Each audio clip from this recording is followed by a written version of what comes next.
This watch is a Peck watch, Henery Peck watch I picked up, I think on eBay or something. And anyway, it's a very old watch. It's key wound, and I think the balance staff is loose. Maybe the pivot's broken on it or something. So I'm going to have a look at it. So here's how you open this one up. It's got this cover here, and then it's got a dust cover on top like this. And then if move this over like that, I think get my eyepiece on here. Yeah, so this comes over like this, and unlocks it, and then you pick it up like so, and there's the movement. And then I'm just going to take out the balance.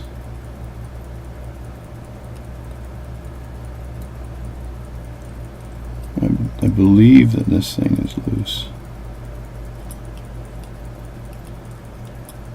Yeah, it's definitely loose. I'm pulling up on it just a tad, and it is loose, so which means probably the pivot is broken on one side. It was working when I got it, but you turned it the other way and it wouldn't work. So I'm going to try to take this out without taking the movement out. I'm not sure if it's possible to do that. Might be impossible to do that.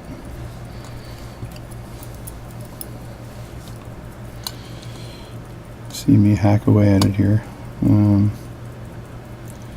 just don't feel like disassembling everything here to get this balance cock out, so I think I'm good here. And then I just pull it out like so, and there it is there.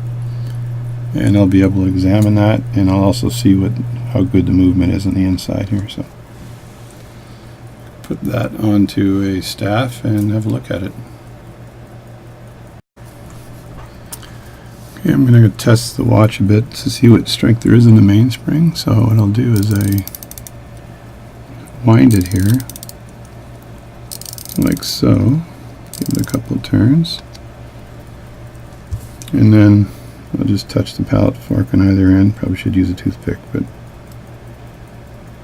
see if it snaps, and it does. So that's a good sign.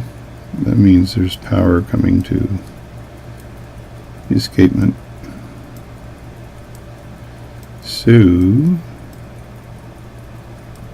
then I'll examine the jewels on the bottom, and I'll examine the jewel on the top, and I'll have a look at the pivots.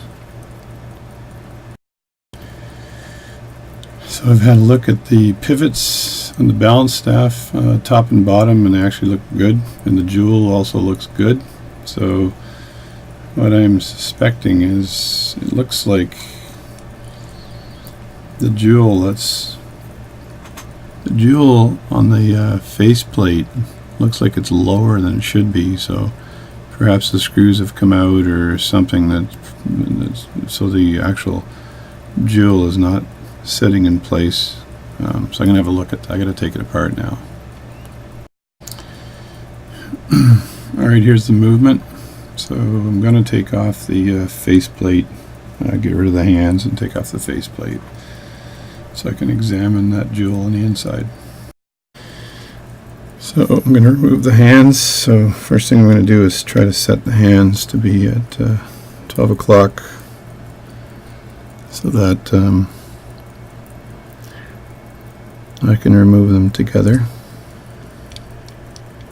So there they are at 12 o'clock.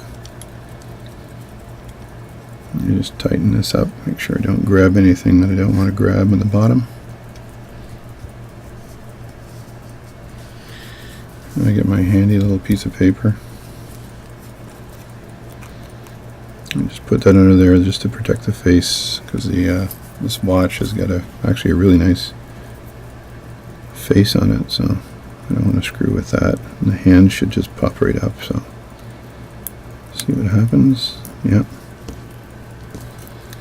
So that's pretty good.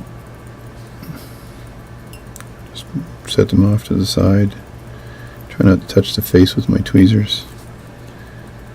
And usually this little baby comes off with a screwdriver, so just have to wedge it in there and just turn it a bit. Might not do it this time because it's probably been on there for 1,000 years. Yeah, so now I have to use my tried and trusted technique of doing this.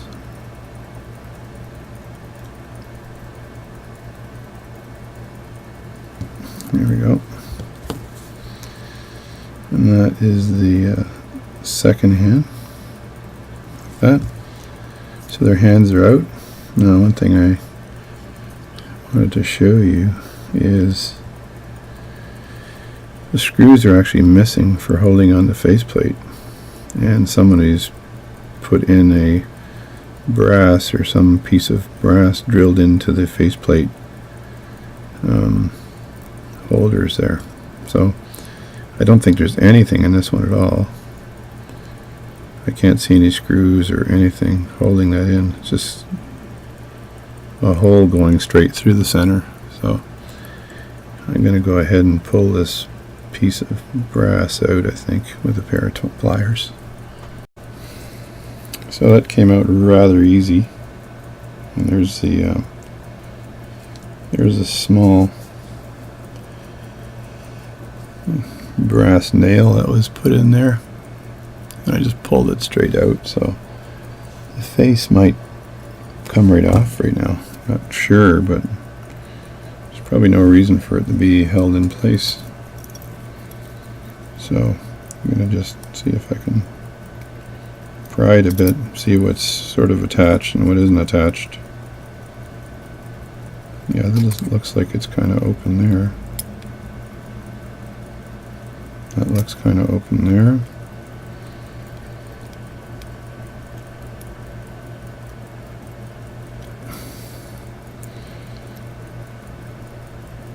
Yeah, I'm not sure about this one here. Might have to dig in and have a look at that.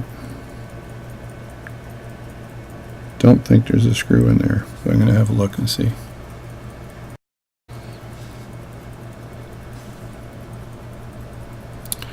Turns out there's another little peg in there, and you can kind of see it right there. And so this little peg also, this guy pegged this thing in. He forgot all about the screws and just put pegs in instead, which is kind of odd. There's the peg. So I can punch those in again after, but it is kind of odd to have the pegs in there. So now the face, there's no reason for the face. There we go. So I got it apart. Got to make sure I don't lose anything. And what I really need to do now is have a look at that Jill setting, because I believe I'm going to have a closer look, but I thought there was a double screw on the other end. There is a double screw on the other end, but there's only one holding it in place, so maybe it was too low or something. I don't know. Not quite sure. So again, another mystery, another watch mystery. But I will solve it and get this thing running again. It's impeccably clean too. That's a joke, I guess. Impeccably clean. It is a Peck watch, so that was a really good joke. But probably didn't get it. Anyway, I'm going to have a look and see and take off that jewel cover here very carefully and see what's under that. Make sure you don't strip the screws, because if you do, you're kind of screwed. Another joke. So you could put a lot of pressure on it and then turn it. And I think that worked. Yeah. And there we go. So that's the screw for the jewel. I'll put that aside. and then I gotta lift that up. Usually I just basically use a piece of Rodico to pick it up. So bear with me for a second. I get a piece of Rodico here and putty and lift this up so I can have a look underneath. There's the cap for it. And you know what? That jewel looks like it's nicely in place. So it's probably not the jewel. So I'm going to go ahead and clean the jewel up and then just put it back.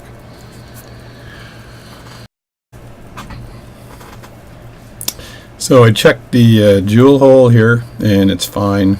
I took it off, took it apart, oiled it, cleaned it, and oiled it. I also put a little bit of oil on the gears here, and now I've got to put the face back on. It's no big deal, except I got to go deal with these two. I got to deal with these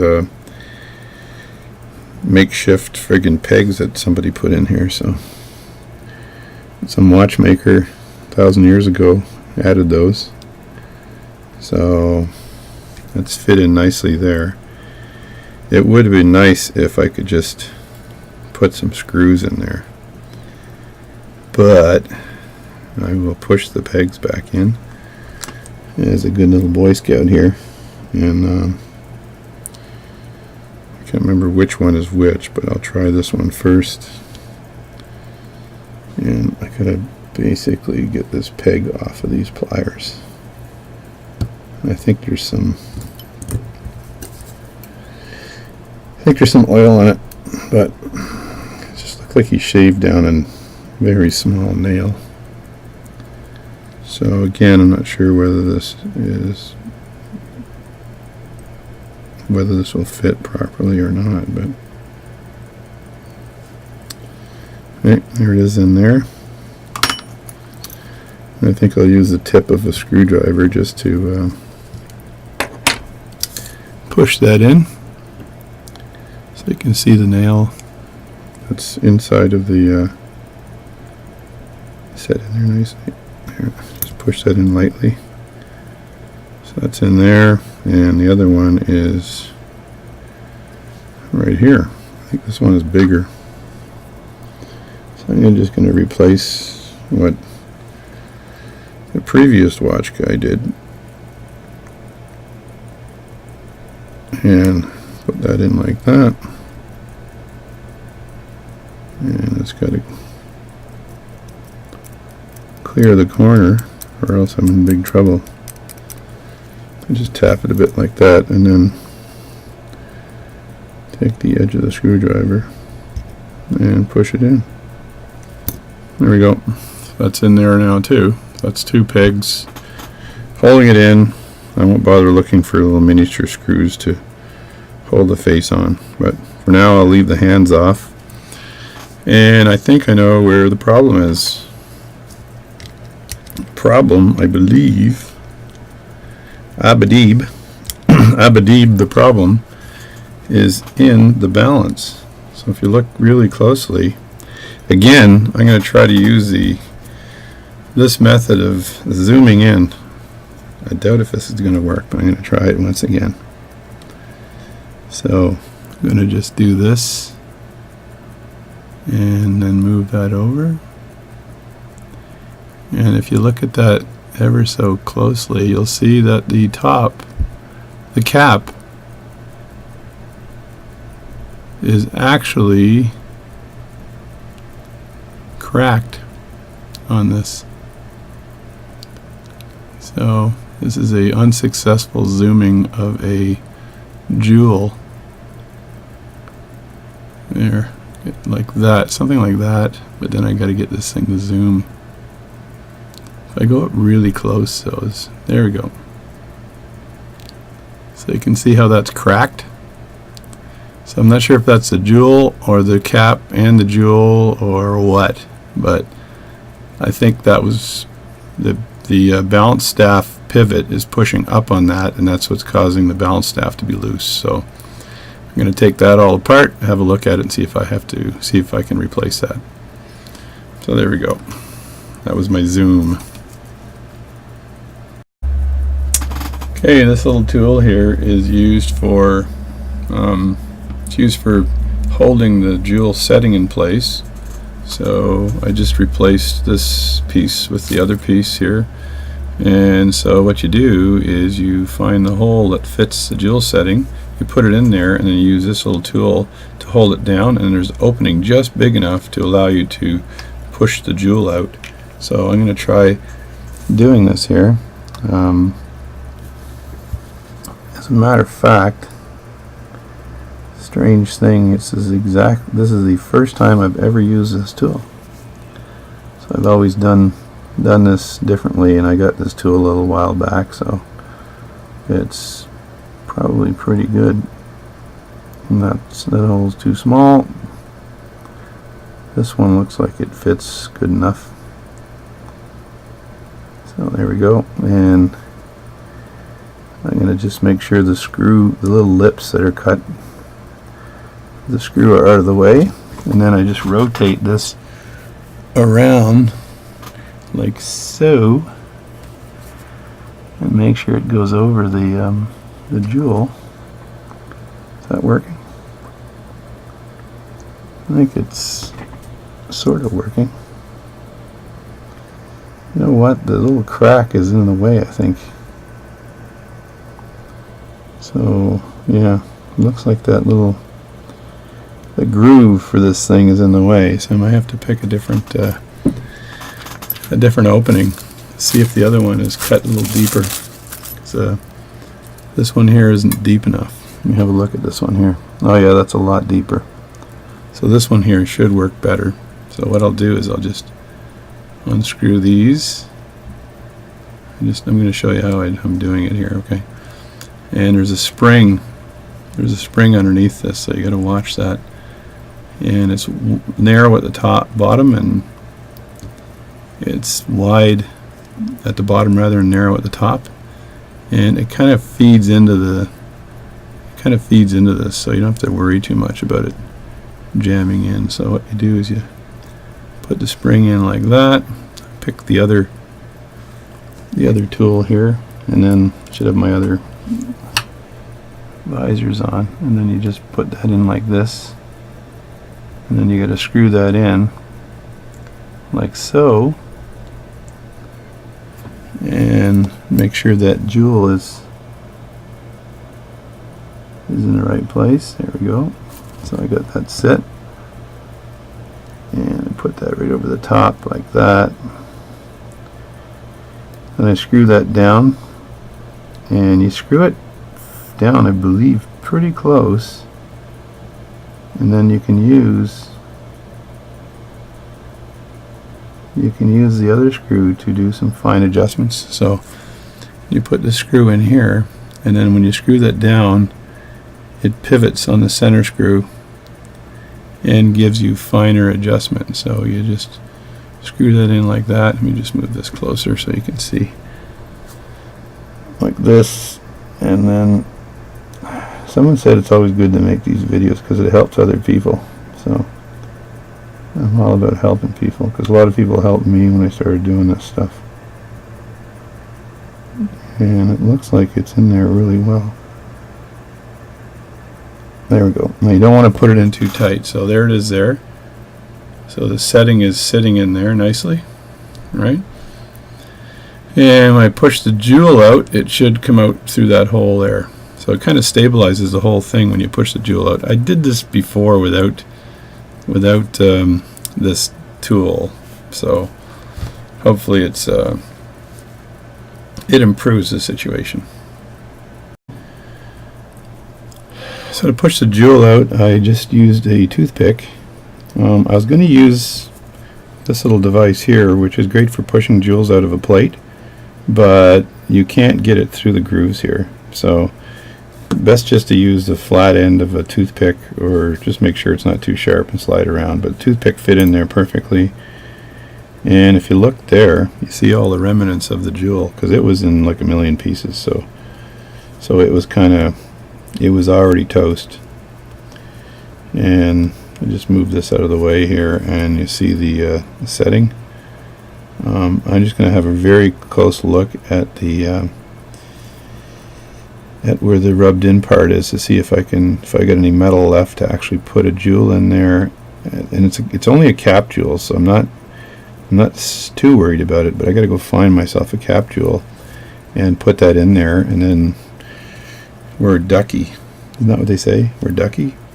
So I'm going to unscrew this a bit so I don't set the spring like that, and then screw that in a bit like this. There we go. And put that away. So that worked well. So the next step for me is to spread that setting. So I am going to open it up because it is a rubbed in jewel.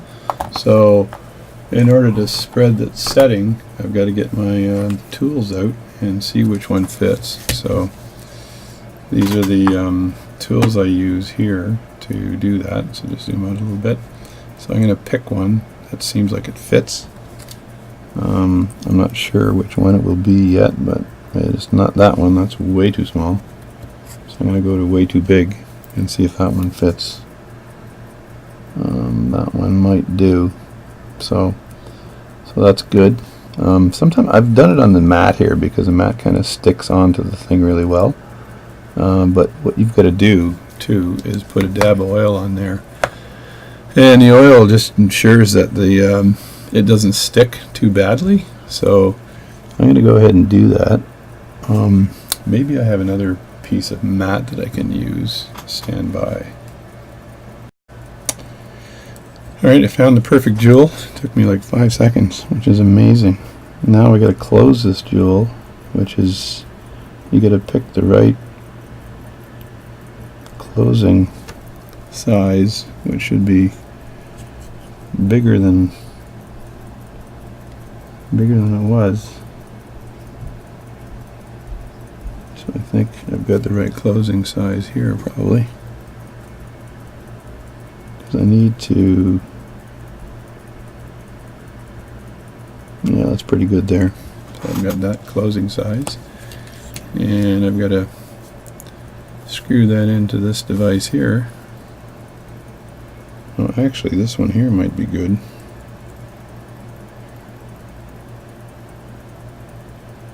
If this is the right size as well.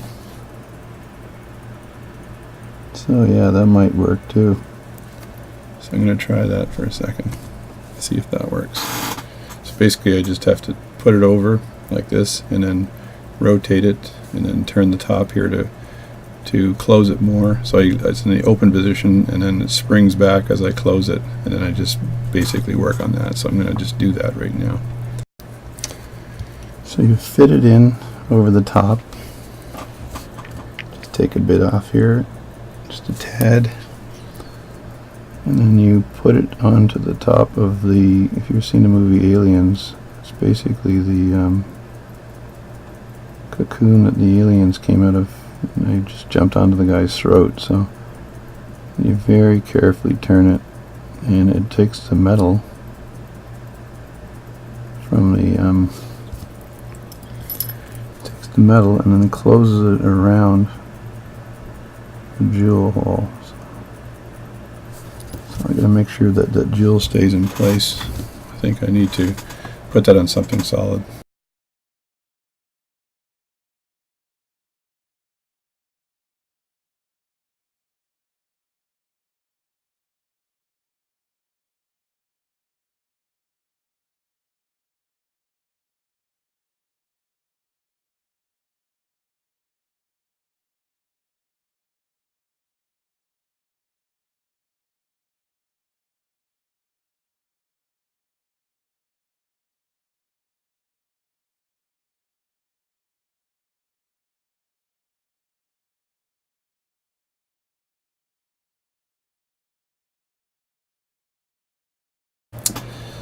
Okay, I did something rather odd. I went through my 50 scrap Russian watches, and I found a plate that exactly fits this movement. So that's in lieu of trying to fix this here or find another one. Anyway, it fits it perfectly, and I'm going to see if this all works when I hang it together. If it does, it's good. I probably will never sell this watch, so I'm not too worried about the value, and I'll just keep this in the bag in case someday I want to ream this out and put a jewel in, which I might do. So there we go. Let's see if I can put it together. Okay, this is the probably the last video. So as you can see, I replaced right there on the top of the balance cock. I ended up replacing the cap with this Russian movement cap that fit in there absolutely perfectly. So it's a little bit of a Frankenstein watch, just a bit of a Frankenstein watch, but it's running really well. So I got the darn thing running again, and the end shake is perfect on it. Turned it upside down before it was going tick tick tick because or click click click because of the end shake. It was terrible. So anyway, that's it. That is the watch fixed. There again, that's the Russian sacrificed cap, and there's a setting in there as well, and then I screwed the screws down which actually hold the setting in place, so I didn't have to shave material off the other one. So there we go, and running. And as you can see, I got this little bugger working really well. It's way past 360 degrees on a turn, so it's about 400 degrees, which is excellent. So I just adjusted the hairspring just a bit to see what I could do to improve the rotation of the balance. And that's it.